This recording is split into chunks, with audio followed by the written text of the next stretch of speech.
Hi everyone, I'm Ari, and today we're going to be looking at Star Wars vs. Warhammer 40k, Episode 9, Dark Horizons by a fan with too much time. Now, last time around, we got to the first half of this episode where we went into the political machinations of the 40k side and how they're fractious, but being held together by people who are honestly incredibly intelligent, and for a Space Marine, not saying much.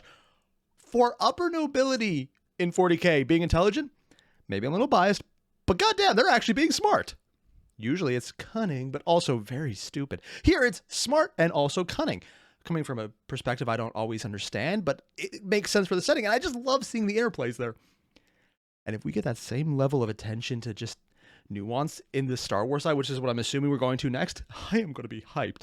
Now, if I sound a little off, it's because I've been getting over a cold for probably an entire week now, and it's been kicking my ass. And if I sound a little froggy, that's why. Also, if there's multiple cuts, it's because I am literally hawking up a lung. It hurts a lot. I shouldn't be recording right now. I should be lying in bed. I got tired of lying in bed, though, and I just want to do this because I've been putting it off, and I want to see what happens next, man. Yeah, I know. It's a bad mistake. I'm doing it anyways. Otherwise, you guys know the deal. Link below. Hit it up. And when you're done, don't forget to leave a like, comment, subscribe. Let's get started. I'm assuming this is the Star Wars side. Nothing in 40k is this clean. Circular. Its tiled walls and glossy stone floors, a perfect model of Rothanian minimalist architecture and design. Definitely Star Wars. The only pieces of furniture present within the room were a large white pentagonal hollow table at its center and the plethora of comfortable rotating chairs placed around it. Despite them all being in attendance, most of the chairs... No. Okay, this is more just a personal reality critique. Rotating chairs are by default never comfortable. They're meant to spin around like a little kid until you realize you're an adult and you can't do it. So by default, they have to be uncomfortable because you are constantly confronted with the fact that you can't just spin around like a maniac. Okay, maybe I'm projecting a bit, but I'm standing by that one. Chairs were empty. There were not many that Anakin, Obi-Wan, and Mace had judged worthy of being considered jumping right into three of those guys. Advisors. Wow. First among those few they had recognized was Anakin himself. Named Jedi. He sat beside Captain Rex and Echo, the latter of whom had recently been promoted to full commando and was thereby representing Clone Force 99 at this meeting. Directly across from Anakin and the clones was Dr. Sheena, who sat in a levitating mobile chair, the legs still locked within a cast, though she seemed to be otherwise recovering swiftly. Sitting to her right was a straight-backed Captain Spikes, who wore the uniform of a naval officer, having even gone so far as to remove his helmet from the ensemble. Oh, wow. To Dr. Sheena's left sat Bucket, who wore his white trooper armor and helm and slouched like he was facing a court-martial. Additionally, sitting to Bucket's left was a newcomer. Admiral Wilhelm Tarkin, who had arrived only hours before, looked down his nose at Tarkin? I mean, I know intellectually he had to be around by now, but was he a big part of the Clone Wars? Oh, wow, that really makes it weird. Maybe this wouldn't be a big a shock to someone who was up on Clone Wars, but I'm just sitting here going, that was not a name I expected. Tarkin working with Jedi. I mean, it had to happen the same way the clones did, but just... Okay, wow. The rest of the room with his one good eye. The man wore a sling, a still bloody bandage obscuring his left eye. Wait, what happened to him? And white medical burn patches dotted his chin and neck. What the hell? He was now a veteran of the retreat at Axum, which was quickly coming to be known by the galactic community as the Blue Massacre. Presiding... Wait, Tarkin was... Oh. I'm actually a little surprised. Normally when you have a main character, or not so much a main character, he's never actually main, but a named character of importance, like he's the guy who commanded the first Death Star. In a story, you don't just say, oh, by the way, they were in this thing. I was expecting if they had all these perspectives, they might have gone to him. Granted, with his mind, that just gives a lot of weight. I understand why you wouldn't want to do that. Too many perspectives from too many time periods with too many differing ideas. It might be hard to keep things straight. Palpatine is documented enough that might be doable. Tarkin, maybe his voice is hard to do. I don't know. But the fact that he was there and we're only finding out now after the fact, either the writer wanted to include him later on, and this is just a good way to just get him in without having to make him a focus character when he wanted to focus more on the Jedi instead initially and the researchers and just that plight. I don't, but at the same time, usually when you have a named character, you focus on the named character in the same way that we're focusing on Mace Windu, on, I was going to say Darth Vader, on still Anakin for now, on freaking Obi-Wan. We're having characters named, and they are, even not the main force of the scene, part of the scene immediately. Huh. Over them as assessors were Jedi Masters Mace Windu and Obi-Wan Kenobi. It was their duty to determine what effect this emergency meeting of theirs would have. We know that all of you have a lot of experience to bring to this conversation, and a lot of ideas as to what direction would be most productive, so we'll begin there. I know that's not supposed to be a passive-aggressive statement, but as soon as you say, I know you all have a lot of experience, there's two ways you do that. Either one, you're trying to tell the audience that, yes, these people know what they're talking about, which we don't need because we recognize the character's names, so it goes without saying for us, because one of the additions of fan fiction is that you know so much of the backstory that you know some people who are named, Tarkin, Anakin, Obi-Wan, are competent. Rex, competent. We know that because we know backstory material outside of the source itself. The other option for when you do that kind of little, oh, I know all this, is that you're basically trying to snub someone. It's a management thing. You catch on to it after a while. Usually when you have to deal with a manager who does that a lot. It's like, I know you're all very good at your jobs, but here's what you're doing wrong. Because you're not. Yeah. I don't think that's what this is what the scene is going for, but the effect does actually carry over, oddly enough. Said Obi-Wan.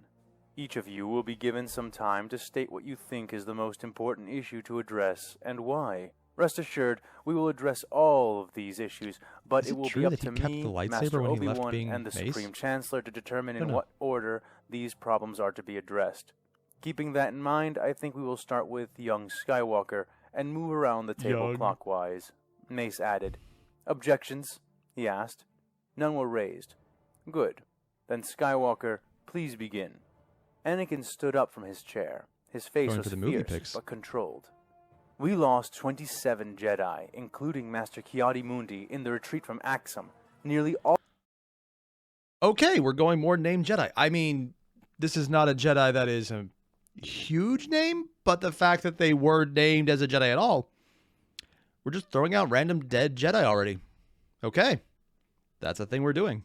All of them were killed in personal combat with these Astartes, General. Thank you, Echo. You picked up the name already. Astartes. And I know why. I realized it while fighting the one I encountered over Anaxis. Oh? They're fast and strong, much faster and stronger physically than any droid or even Sith that we have been made to face. So naturally, when I began fighting him, I treated him as I would a Sith or Jedi combatant. The moment I did that, I began to lose badly. Because they aren't Force sensitives, Obi-Wan said, the revelation mixing awe into his voice as he spoke. Yes. Everything he just said is true. But we remember the scene where he was talking about this. Everything he said is true. Everything he said is what they are getting. But there's layers of context here that some of them might know, but may or may not be putting to what he's saying. I love this. This is a layered scene that could function perfectly flat. It's just the one meaning. But I'm saying layered in the sense there might be a second meaning behind it. Let me go back. What's happening here is, on the one level, we have, okay, I'm treating them like another combatant. By that, it would be something along the lines of, I'm going to be hyper-aggressive to take down their abilities, because if they don't have time to react to Force knowledge and Force-sensitive aspects of what they know we're going to do, they might have an advantage against us, so I need to be reckless to try and get around that. What we got is, no, he stopped taking his time, he stopped relying on the Force, and he started trying to push through with sheer aggression. Anakin going to aggression instead of standing back on a more defensive posture where he was winning. The irony being, if he went straight normal Jedi, he would win here, but he decided to do more of the, definitely not dark side, but more aggressive, get in your face, trying to overwhelm the fact that you might have an idea of what's coming in your way. Just being in your face, being aggressive, being more dark side enabled. That is what he did. What they're getting is, okay, they don't know what's coming. They're just really strong and really fast and good at fighting. What he's saying is that. What he's not saying is also, And I made these choices because I would treat them like any other Jedi or Sith, which would also entail being hyper aggressive, hyper in your face, hyper confrontational, hyper definitely someone who's not going to fall to the dark side later. Yeah, I just like that because we know that from outside context. We know that from seeing his thought process. And what they're getting isn't even wrong information, but it's missing the context of why he made those choices. And I just like it because it has extra information that we would see as people who've seen the outside media. It's nice. Wait, Mace interjected. Do you mean to tell me these Astartes are managing these feats entirely without the aid of the Force? Yes. Hard to believe, I know, but we need to start believing it. Start training the remaining Jedi against it. When do they get These Psyker new warriors that's actually are able not to fight in using melee combat up precognition there? to guide their strikes, and trying to preempt them that way will only allow them to catch you by surprise again and again until you recognize what you are facing. We need to fight them the way that we fight Magna Guards and Commando Droids, but with a few alterations. I actually forgot about those entire droid units. We cannot use against these enemies. Their swords are heavy, and they have more than enough power to move and leverage them with ease. Parries and blocks using Makashi won't compensate well. It could mean instant death. Additionally, the Gemso won't work either. They're faster and stronger than us. We cannot overcome their physical strength. I'm assuming those are all the various styles of fighting that they covered that employ more force to try and overpower enemies because they have an advantage of, again, the Force. I don't know them personally. I've heard of them because I went on a deep dive years ago. Some of them. But, wow, the fact that he actually knew them is kind of surprising. Speed consistently, and without that, aggressive forms cannot hold. I think Anakin was cut short as Mace raised his hand. You have made your point, Skywalker, but your time is up. God damn! You've made your point, but your time is up. The shade you're throwing right here. No wonder he just hates you and lets you die. Also, perfectly fitting. 2, I'm surprised they didn't let him go on just because it's Anakin talking about how you need to be less aggressive. And yeah, he's talking about the aggression. He's pointing it out. We're getting something completely different than they are. Although I wouldn't be surprised if maybe Mace Windu also gets what we're getting with less context, but is getting the same actual conclusion. Personal headcanon more than anything else there. What is your suggestion? Anakin barely restrained a glare, but sighed and continued. What I'm suggesting is that we need to retrain the Jedi Order as a whole to deal with these new enemies. That is a lot. If we don't, then we're just going to continue losing knights. With that, Anakin sat down, and the turn passed over to Captain Rex. The clone stood, dressed in his customized blue-tinted armor, his helmet placed on the table before him. Permission to speak freely, generals? He asked. Granted, said both Obi-Wan and Anakin. He coughed to clear his throat. I do not mean to dismiss the weapons given to us by the Republic. They have worked well against the clankers and the militia that the Separatists have been throwing at us. So what I'm going to say may seem hard to believe, but it needs to be said, and I believe it needs to be acted on right away. Here's the best part. Even though they're generals, I don't think they control the supply lines, do they? They might be able to make requisitions, but I don't think he's going to the right people for this one. He's going to ask for bigger DACA, isn't he? Away. Rex pulled his left blaster pistol out of its holster and slid it onto the table. We need better guns. To further punctuate his point, the clone pressed a button on the side of his helmet, sending its data to the holotable, which promptly displayed said data as a 3-dimensional blue image. Oh. Sorry, this is actually a neat little interpretation of technology. They don't usually see just quick uploads and downloads of information stored in technological databases worn by an individual. That's not something you see a lot in 40K or Star Wars or anything. Hell, this is the kind of thing you see more in Star Trek because they just randomly say, oh, and we got that recorded because reasons from the camera that happens to just look like the camera that's watching the show anyways. We're going to ignore that. Yeah, just it's so cool, though, just to see this little moment of, hey, see, we can use technology. We're not illiterate, because there's actually an entire theory of thought when it comes to Star Wars that people are illiterate because you never see anyone reading. Yeah, that's actually an entire school of thought. I guess a conspiracy theory in universe, or out of universe, about the universe. You know what I mean, unless you don't. It was the Space Marine they had been fighting, viewed from Rex's perspective. The assembled really don't like this image. It is hard Jedi to look at. Watched as Rex, Tech, Hunter, and then Wrecker, after he had finished reloading, unloaded a torrent of lethal blue bolts into the large yet defiantly They're not used to fighting of the physical More than half of the bolts were deflected, and yet several got past the warrior's guard. The blue bolts splashed and hissed against his armor, landing in volleys that would have downed super battle droids. But against the Space Marine, they seemed to do only superficial damage. Then the image changed, displaying an altered HUD as they watched from Crosshair's point of view, the scene a twisting, confusing mess before it halted abruptly. They really went just full-on smug here, didn't they? I know I said it before, but it really does highlight just how smug he is here. With a view of the Astartes' bloody face, which lasted all of a millisecond before Crosshair blew it away. The Marine's eyes popped like grapes. Burning skin flayed off his skull by the high-energy particles of the shot, revealing the resilient bones underneath. The image then fast-forwarded to the moment when the Astartes, little more than a smoldering skull atop armor at this point, sat up. The image froze. I don't know how or why, but energy blasts and ion bolts are not cutting it. Our EMP grenades would likely do very little damage to them as well. These are clearly not droids. We need weapons that can kill these things with a headshot, or better yet, weapons that can penetrate that armor. He pressed the same button on his helmet and disconnected the feed, turning... The irony being, anything that's close to a lightsaber would do more damage, just because it gets through the armor pretty effectively so far. That said, I don't think there's many weapons in Star Wars that really do ape a lightsaber as a beam weapon instead. Except for literal Death Star blasts, which kind of seem very similar, actually. It's probably unrelated. But, sorry, I just love how they're actually technically analyzing this. This is more just me geeking out, though, than anything else. No real comment. I just like this. Turning the image off. We needed them at Pazab. We needed them at Anaxis. And we're going to need them worse and worse the longer we don't have them. So my suggestion is simple. We get them, invent them, buy them. It doesn't matter. But we get them ASAP and get them in the hands of the troops fast. That should be our most immediate concern. Thank you, Rex, said Obi-Wan, giving him a nod as the clone sat back down.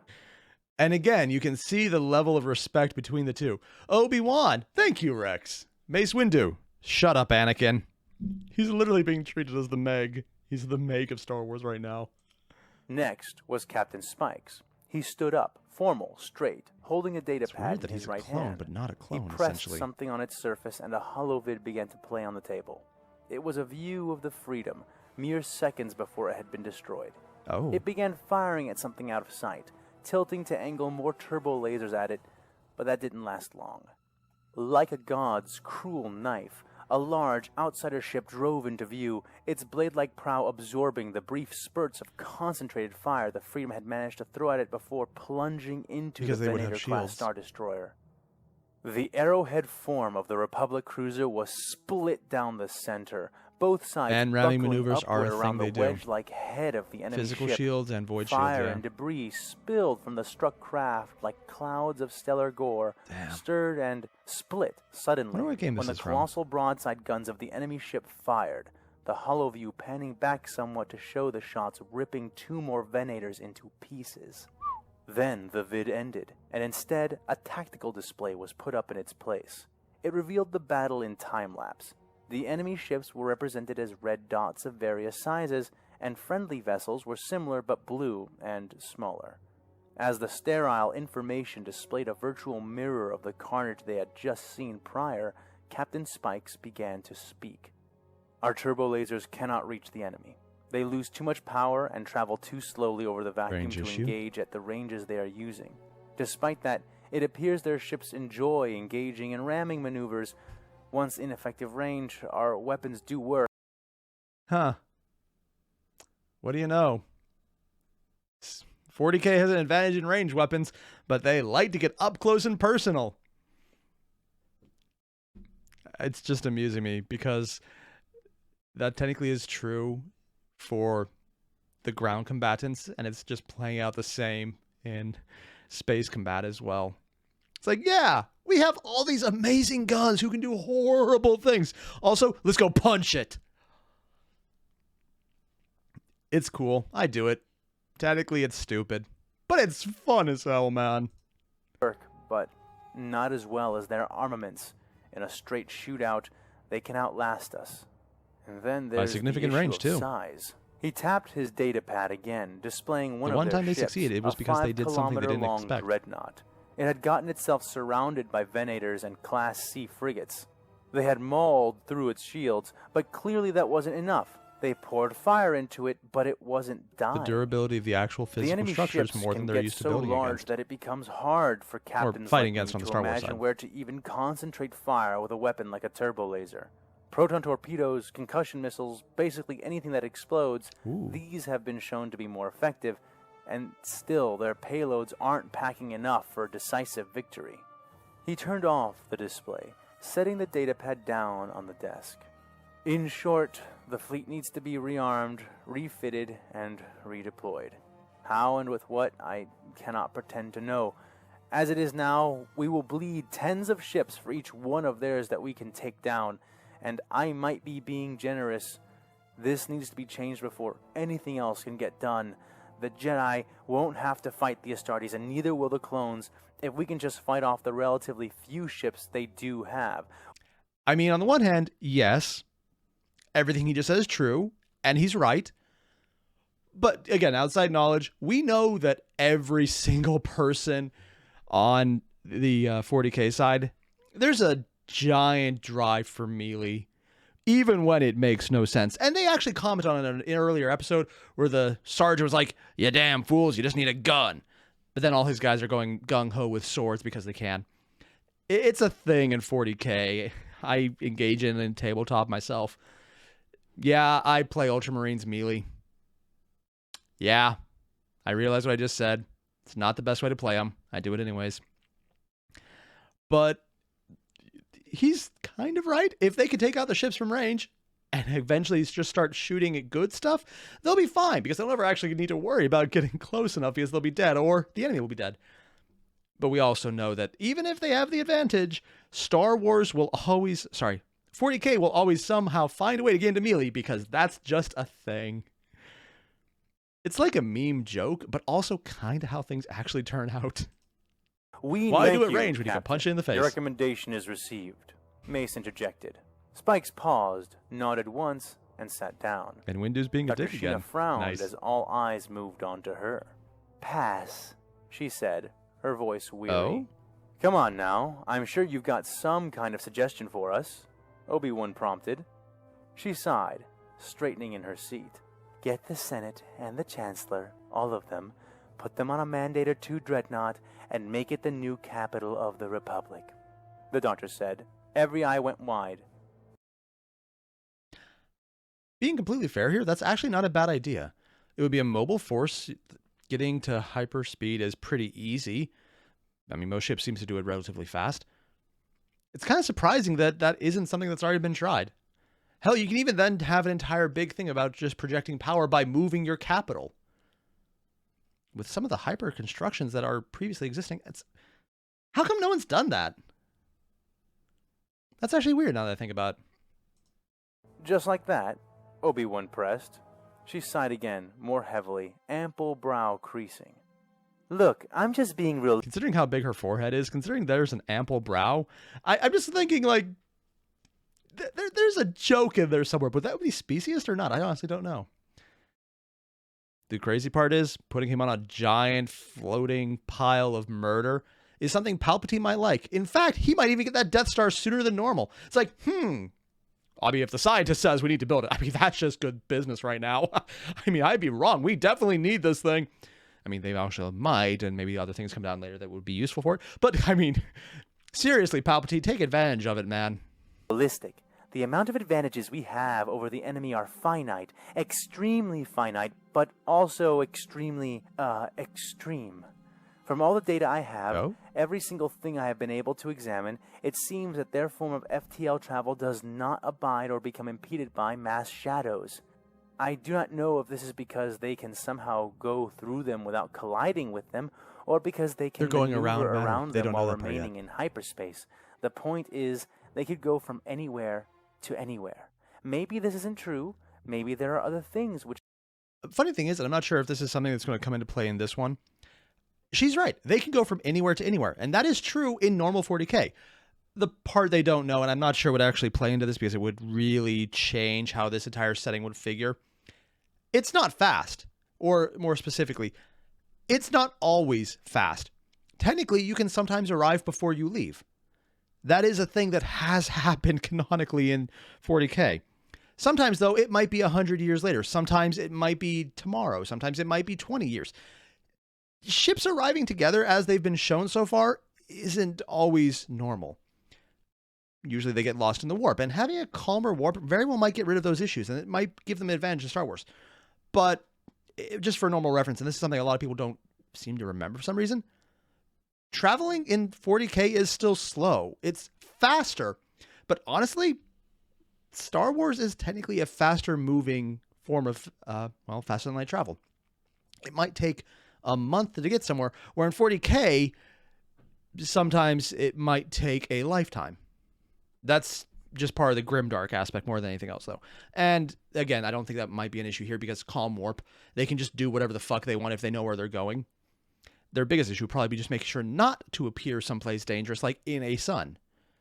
And because Psychers and Navigators, they could probably get around that. Unless something happened. But details. Which divert and impede them that I simply do not know about yet. But if it is true, she said, trailing off, then we won't be able to keep them out of the core.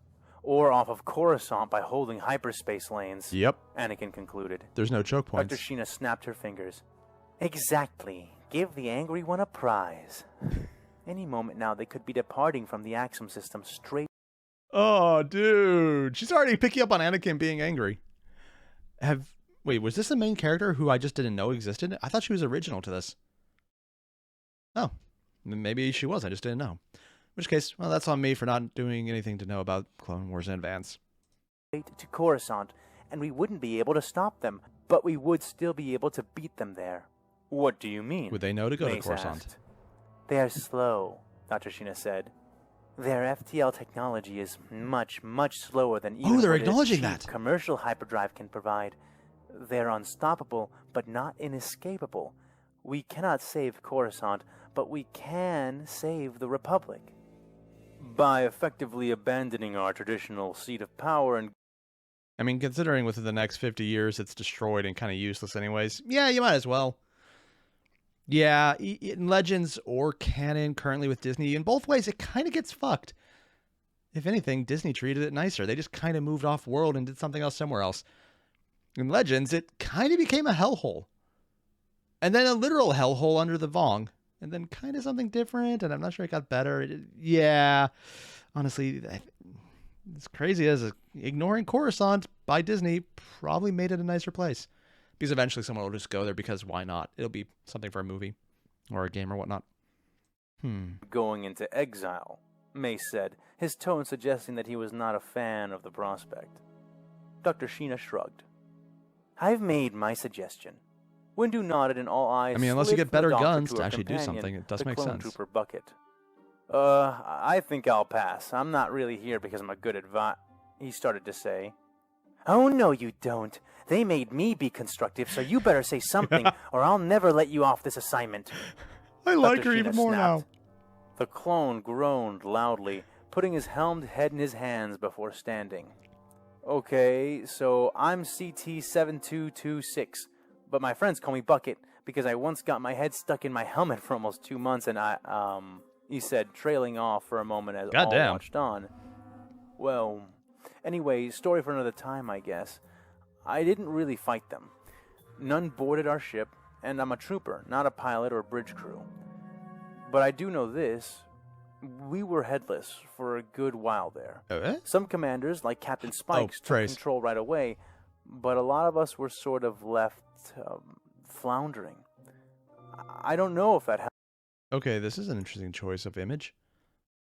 This was one of the earlier ones from, I think, the first episode where Palpatine was arranging everything with the non-human Jedi that he specifically called out as being, well, his own little superiority about, he doesn't get it.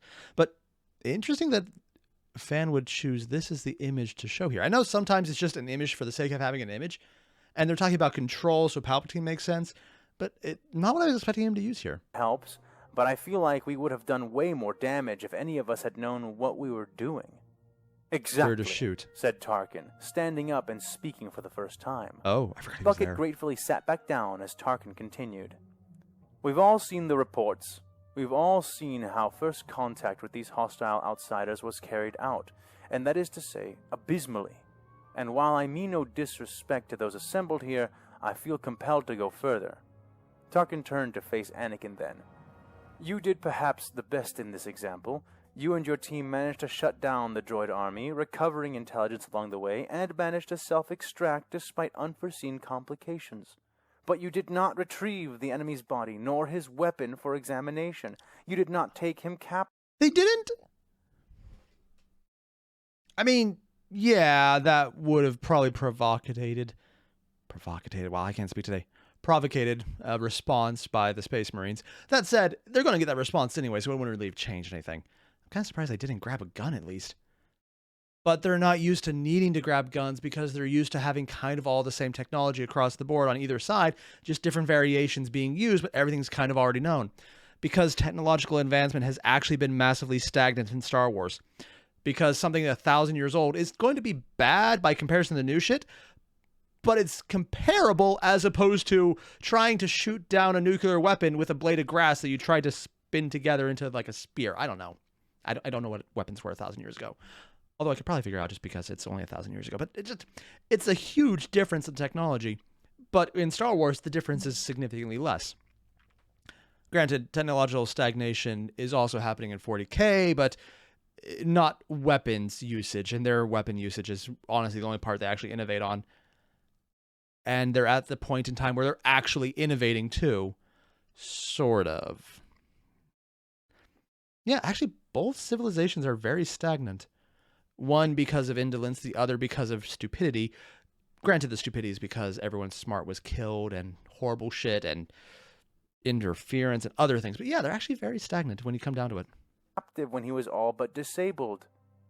Anakin frowned, but Tarkin did not entertain his glare, moving now to look at Mace Windu and Obi-Wan.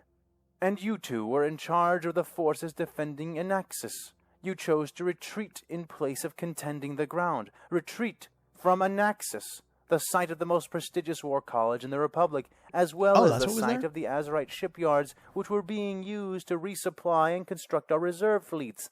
All of this despite the enemy not even physically... I'm sorry, that was where their reserve fleets were being made? Ooh. Okay, that is actually a large blow. I would have known that if I had followed Clone Wars. I would have known. I don't follow Clone Wars, so that's a huge blow. I knew it was a fleet shipyard. I knew it was important. I didn't realize that was the why. Oh, wow. Being there to contest the area. These outsiders had control of a planet-cracking bomb, Obi-Wan protested. What would you have done? Remained and risked losing the war for the Republic? Tarkin shook his head and sighed. You destroy the shipyard. It did not even occur to you, because of where your minds are, or rather, where they aren't. The tactical thing to do would have been to retreat 85% of ground forces to high orbit. The 15% who remained would be tasked with holding the production facilities. The enemy would not have destroyed all of Anaxis and its production resources to defeat that number. They would have gone down and engaged our forces on the ground. Once the enemy committed forces, then you could safely and gradually commit more of our forces to hold our territory.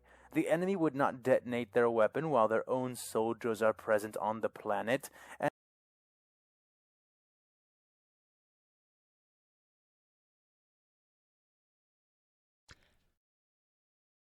I love how he's using logic that makes perfect sense if your opponent cares about their own troops in the slightest. And you're trying to bait them into throwing more of their own troops because it becomes a sunk cost fallacy. I don't want to lose it, so we're not going to actually use the one advantage we have. Because if your only enemies are on the on the planet and yours are off, you can just blow it up without care. But if, you have your guys there too, you'll do it. And I'm just thinking, I saw Rogue One. Yeah, no, fire the weapon on your own guys. You're going to do that. You're literally the guy who says, like, I'm not going to care about this shit. All of the tactics he's proposing work on someone who's not him. So the fact that Tarkin specifically is saying this, all his logic pans out unless you consider it's Tarkin. Oh, wow. It's literally like, yes, they wouldn't want to commit more resources to something that they're just going to destroy because it would be a waste of resources. Followed by just knowing Rogue One is literally him doing that. And that would buy us time to neutralize it without losing the Republic's holdings. Unless they think like you and do it anyways. And what if the enemy commander decided that 15% of our forces was enough to warrant the bomb going off? Like you. Obi-Wan asked. The haggard admiral shrugged casually. Then we lose 15% of our forces at the Naxos and deny the enemy what we have lost. Still a better outcome than what we have now. And as if to prove my point, I myself have just come from an utter disaster of a defense that your now deceased colleague, Jedi Master Ki-Adi-Mundi, orchestrated. Pazab, Anaxes, someone else and orchestrated now this one. Axum. We will continue to lose worlds if we do not finally address, once and for all, the Roth in the room, Tarkin asserted. And what Roth is that precisely? Mace Windu asked. That the Jedi Knights and the Jedi Order as a whole are not suited to the task of leading this war. You are not trained for it, you are not ideologically predisposed to it, and despite the experience you have all gained in these past 4 years, you are not mentally prepared for the realities of command. I love this. I absolutely love this. Because he's being an ass. But also, he's very much cutting Palpatine's feet right out from under him. He doesn't even realize it. Let me go back, and this is outside knowledge that you'd get if you were obsessive about this for a second and just spend way too much time on certain videos breaking down rationalizations. Yeah. But the entire thing Palpatine was doing was by putting the Jedis in a place where they would fail because they are incompetent. They aren't designed for command. Everything Tarkin just said is true, and they were specifically put there so that Palpatine could say they're corrupt. Look at all the failures they had. They were horrible, and they chose power. He's literally doing the Jedi a favor by being a self-serving asshole, making a power grab by pulling them out of a pit they didn't even know they had fallen in. And the fact that he's saying this, the fact that Tarkin is the one saying this, and he's completely right. And it's the exact thing Palpatine is going to hear him like, ooh, didn't even hit that. He's going to be like, that guy needs to die. Let's put him on a quick mission to something that'll kill him. Granted, he was already on a quick mission to something that should have killed him, but Palpatine didn't know that. Just, gah! Oh, sorry. I love this, especially because we're going in for the really dark, burned, fucked up face Palpatine. Not Palpatine, wow. Tarkin right here that looks weathered. I'm not really sure where this is taken from. I don't think it's original to this show or this animation, this series, but he's being an ass, but he's doing it in such a way that he doesn't intend to be nice to them. The Jedi don't think he's being nice to them, but from an outside perspective, he's completely right, and he's actually doing them a solid. Mace Windu waved his hand dismissively. Oh, dude. These sound like concerns you should address to the Supreme Chancellor. He won't listen. Said. He likes all those problems. As you well know, I have, multiple times. The Supreme Chancellor seems to be quite convinced of your competence, despite the evidence. Oh, I'm sure that's why. So, as much as I would prefer this be handled by the Chancellor's better judgment, I am forced to rely on your judgment instead. Obi-Wan leaned in. God, that is a fucked up face. So just what are you proposing, Admiral? Tarkin looked around for a moment, imperious, straight as a blade, and just as humorless. I am recommending that the Jedi Order as a whole step down, abdicate command of the Republic's armies voluntarily, and allow true military leaders to take control of this war effort.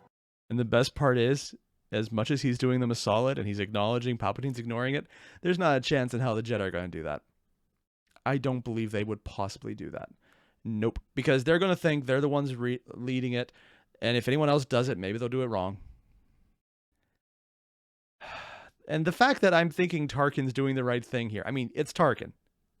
Yeah. But at the same time, he's completely right. Return to your temples, or enlist to serve properly, but recognize that you are not fit to confront this new enemy, not as you are now. Hell, even just use them as a strike force, which was what they were doing beforehand for the freaking Republic. Honestly, that's even a good way to do it because they don't do leadership well. Some of them did. A lot of them did it. Most of them didn't. But as a strike force, which is kind of how they were even used when they were generals, it works. They're really good at getting in and getting out fast because of the force. He paused, retrieving a data pad of his own from the surface of the table. I love that he's completely lampshading the fact that it's an intentional failure point. It does not need to happen all at once, though it could. Our current military structure allows for that kind of rapid reorganization of officers. Especially since a lot of people just died. Slow or fast, gradual or immediate, I have compiled a list of suitably trained and experienced leaders from within the Republic's member worlds. They are loyal, tactical, and most importantly, ruthlessly pragmatic. I have matched them purposefully to each command posting that is currently held by a Jedi commander. As he spoke, the holotable displayed his... And the reason they're never going to accept it is because he said ruthlessly pragmatic. Because that's a hallmark of just probably more of the Empire later on. And a lot of what 40K does. I'm going to do what is believed best, and there's going to be fuck all humanity involved. Which is something the Jedi didn't do. They were very much about saving people when they could. And it's made them really good heroes. But from a sheer war standpoint, everything Tarkin said about sacrificing 15% of your army, it's not wrong. It would be wrong against him because he would gladly pay that price, especially if it was just random shit he doesn't care about. But I can see why they're not going to do it because he put it in such a way, in such an aggressive format, that their natural inclination would be to say no because it sounds too aggressive, too extreme, too dark side adjacent. I love the irony. It's delicious. It's absolutely delicious. His list in 2 columns. In the right one, names, birth dates, achievements, and current ranks. Oh, wow. In the left, faces to match each profile, showing a myriad of species, organizations, it's only been a couple of days at most. He's probably working on this beforehand. We already know we're going to need to make wait, multiple species and ages. Showing a myriad of species, organizations, and ages. Oh, I mean, was not expecting that. I was expecting him to go full human because Empire stuff later. I guess he's pragmatic in the extreme at this point where he will even set that aside and just go full whoever fits. If anything, this is probably Tarkin at the most powerful he could ever get. At least in terms of what he could possibly do, if not actually achieve. Not limiting himself to just humans, not limiting himself to just what he can get away with, and having a lot more resources because later on, he might have more resources and more power under the Empire, but the just general backstabbery kind of makes them dickish. And, well, guaranteed to betray you. Betray. I cannot speak today. Betray. We already know we're going to need to make sweeping changes to contend with this newest threat. If those changes do not begin at the top, then we have little hope of correcting this course before it leaves. And the best part is he has a way to make this work. Just say that you need to follow through on Anakin's drive to retrain all the Jedi, and since they can't be there to be the generals anymore because they're all being retrained, you need to do Tarkin's plan. It's not going to happen because that would actually work. That's a great idea. I love that they're presenting it. I don't believe for a second this is going to happen because there's just too many egos. Leads to our eventual defeat and the collapse of all order in the galaxy. Yeah, that happens Tarkin anyways. said. When he finished, he sat back down, not waiting to be acknowledged or dismissed by the Jedi. A silence began then that lasted for many uncomfortable seconds before it was broken by an even more uncomfortable statement. You're all wrong. Echo stood then and began to speak. With all due respect, none of this is what we should be focusing on now, he asserted. Because he saw the face. Training the Jedi to fight the Astartes, metaphorically. rearming the troops, rearming the fleets, all of that will take time. Too much time. Even if we had all the weapons ready, the refits waiting to be applied, a perfect new lightsaber form to counteract the way they fight, even then it would all still take weeks or months to deploy it. Echo shook his head sadly. And we just don't have time. Replacing the Jedi won't make that any different, and the last thing we need right now is to scramble our command structure. Reordering while trying to fight off being eaten alive just doesn't make a lot of sense to me. The only suggestion I can really say that I agree with is the doctor's suggestion.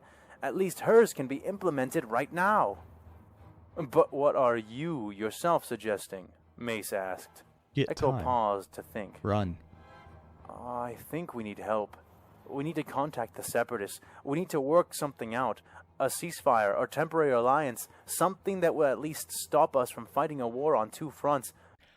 The fact that after everything done to him and the entire cyborg thing, which apparently was done against his will, the fact that all of that happened and he's the one saying contact the Separatists to put the hatchet down in face of a bigger enemy, I don't think for a second that's going to work.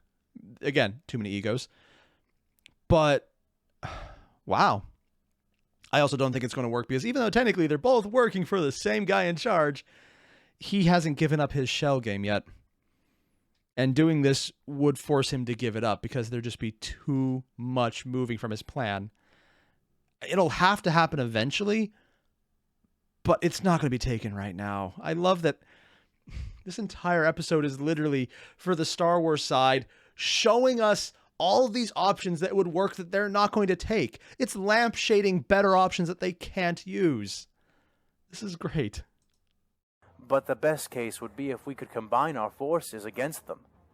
If it were possible for Echo to have said anything more shocking than what Tarkin had already suggested, he seemed to have just given voice to it.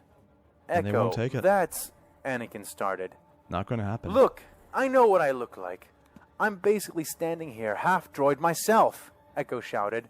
I know that some of you wonder if you can trust me because of all this, he said, gesturing at himself. But please, believe me when I tell you this. I hate droids. I hate being part droid.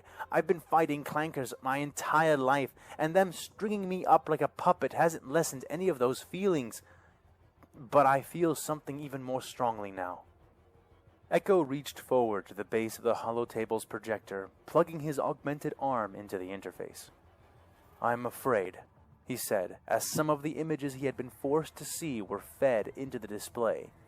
Scenes depicting otherworldly monsters began to slide by one after another. Oh? I mean, I knew that the tech priest was going to do this, but I was not... I'm assuming they're not supposed to... Oh, because they came from the Tyranid world. That's what they were fleeing from. I mentioned this entire episode as lampshading. Is there a Tyranid fleet following them? Is this lampshading the Tyranid's eventual arrival? Also, Lictor, yeah. Some were among a swarm of their kin, blood-stained talons and claws forming a veritable bestial ocean before their eyes. Others were singular, Necrons? Standing atop hideous altars, viscera and corpses draping them like raiments of rulership. 12 images total. What are we looking at, Echo? Anakin asked, and the Tau. though he found his eyes couldn't look away. This was part of the information I was able to slip out of Brother Taslion when Tech was breaking me out of the Separatist. Oh, okay. So it wasn't the information he was given to break him during that moment. It was when he actually managed to get something out of the Tech Marine. Now, whether or not the Tech Marine let him because it suited his amusement, I don't know. Or I guess not so much amusement's a good word, more, yes, see all these things that show that you have nothing on us? You are nothing. I can prove it by letting you see shit that I don't care about, because it's not actually classified. Computers. As far as I can tell, they are image captures from his helmet. They were technically deleted, but the data hadn't been overwritten yet. I've sorted through it and cleaned them up a bit, but what you're... Oh. Now that's actually interesting. Because beforehand, it looked like the cybernetic aspects and the technological aspects were actually further on the 40K side, because even though theirs is shut down to what the hell levels of understanding, they had great usage of technology. It's why he could overpower so much of the technological aspects of the cybernetics immediately. Taslion was great at that. But now we're seeing the nuance coming in that because they might have a brute force method, which works, they don't actually know what they're doing. They just know what they're told. It's the difference between knowing how to use a remote control and knowing how to build the software to program a remote control. There's a huge difference here. Or building your own PC and knowing how to program your own PC. There's so much difference. So while he might not have the framework to do what Brother Taslion can do, or the technological backing, he understands enough to know that when you delete something, it's not actually deleted. It has to be overwritten, which also, just for a random thing, when you delete something on your computer, it's not actually deleted. You need to put junk software on top of it to fill it up, to overwrite it. Otherwise, technically, those files are just not accessible. They'll just be overwritten. That's actually what saving is. It's not, it's here, it's not here. This is no longer going to be overwritten within the memory storage, and deleting it is actually just making it so that whatever comes up can overwrite it without concern. It's not actually immediately removed. So that's actually something just about basic data storage in today's reality that Echo would know because he actually had to deal with it to a more extensive level about actual understanding. I like that. And Taslia might not have noticed then. I like that, how the difference between not having the tech but having the understanding versus having the tech but not the understanding to use it to the full extent. Because again, 40K is stagnant in thought, where Star Wars is stagnant in aspiration. You're seeing, it's what they see. It's what they fight. Echo shook his head, the movement unnervingly despondent. I also got other things. Communication snips, some random statistics on some of the equipment that this man had equipped before. Generals, I'm afraid because none of the data I can understand tells me anything good. And because while I was grabbing anything I could from the less protected parts of his system, he was doing the same thing to me. And brute forced a lot more of it. More directly. He knows where Coruscant is. He knows what the Republic is. He knows that we are at war. He knows that we are led by the Jedi, that they can use the Force. Yes, Echo. That was in your report. Also, just the little thing where they would know that just from any free broadcast, because that's not exactly secret in any way, shape, or form. He said sternly. Echo nodded stiffly but straightened, not sitting down. Then, respectfully, General, you need to realize that the second their fleet... At that moment, Echo was interrupted again, but not by Mace Windu. Oh? The door into the smooth room suddenly swung open, a disheveled Rothonian man entering. Generals! What happened? His voice was trembling, the stoic composure of his culture breached by whatever information he needed to relay. The outsider fleet has just arrived in the Arcanus sector. Everyone jolted at that. Do I need to know How what is that possible? I wasn't even aware the outsiders had left the Axum system, Rex said. It's not that fleet, sir. It's the first fleet. The second fleet... That cannot be possible either. What system? Dr. Sheena almost yelled. The aide stuttered for a moment before managing an answer. It's not an important system. Only a single inhabited planet. Extremely low population index. What is it? The Tattoo system, I think it was called. But it's sitting at the crossroads of the Trialist trade route and the old... The Tattoo system? Is that Tatooine's planet? The system name for it? I don't actually know. Old Corellian-run hyperspace route. We fear this might signal the beginning of a substantial new blockading effort. Dr. Sheena Probably not. shook They her don't need to head, blockade. eyes wide in abject denial. They left 4 days ago. There's no way they could have reached this far into the Arcanus sector this quickly. The Rothanian didn't seem to know what to... And that would imply that without the interference of the warp travel is super fast and super accurate. I was kind of wondering how that would play out because, again, in regular 40K, it ain't that fast because interference. But I guess without literal warp gods trying to eat you, and I mean that literally, it would be easier. Huh. To say to her. See, this is what I'm talking about, Echo said, leaning one hand against the table as he gestured with his interface tool towards the aide. We think we know things, but we don't. We're drawing lines, trying to pretend that what we think we know amounts to anything. Maybe hyperdrives are faster, maybe only sometimes. That's why we can't pull punches right now. We need to stop fighting the Separatists. We need to pull everything we have together and then some. The moment their fleet leaves the Axum system, they are going straight to Coruscant. And if they do, we don't know how much time we will actually have. Honestly, I don't think they would do that. General usage of anything in 40K is less go directly to the enemy's head and more fuck everything. Like Steamroller. Granted, that does depend. I don't know how individual tactics of the units go.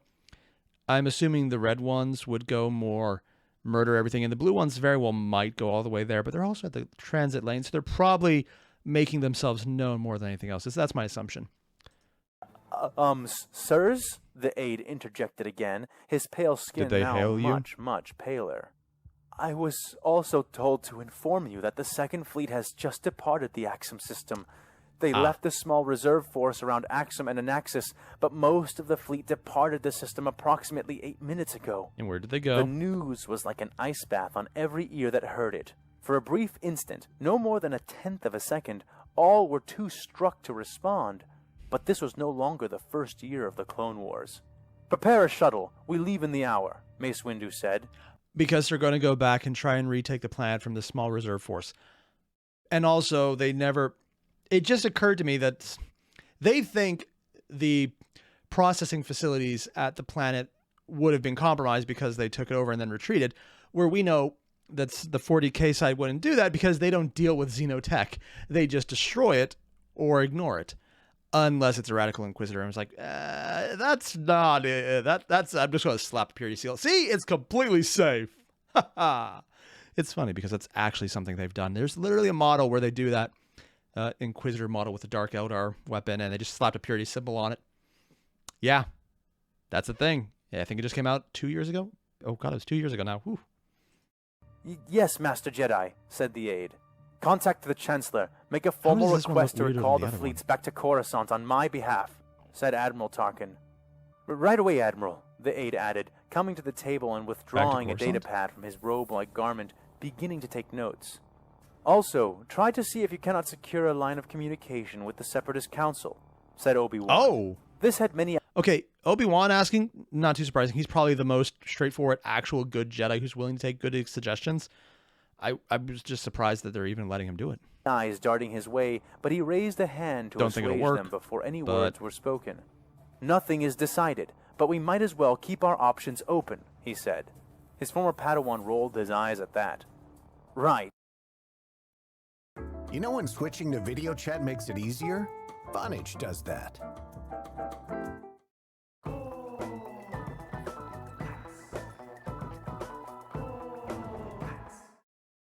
We might as well call up Death Watch while we're at it, said Anakin, standing and heading for the door. Oh, I'm pretty sure Obi-Wan would love that. Obi-Wan shook his head, but did not rise to his bait. Rex donned his helmet, and he, as well as the other clones, began to move without being told, with the exception of Bucket, who had to be ordered to follow by the doctor.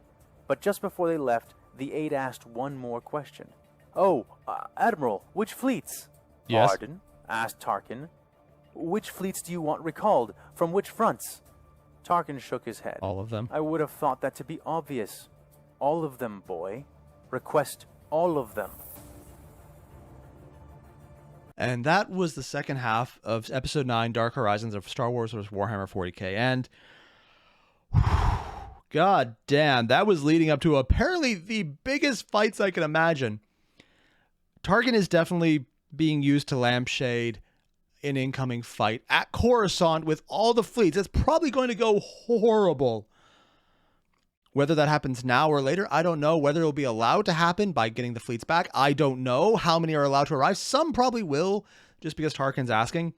But just right now, there's so many things going on. There's so many ideas being floated around. So many that I think are going to be tried, attempted, and failed. Probably get kicked in the face and then allowed to succeed on some fronts, but not others. And we'll have to figure out which ones work. This is laying down so many plot lines, so many threads, and I love this. This is such a good building episode. Basically, if you haven't already, there's a link below to the original video. Hit it up. This is good writing. This is showing how to build a lot of threads of what you're going to do next.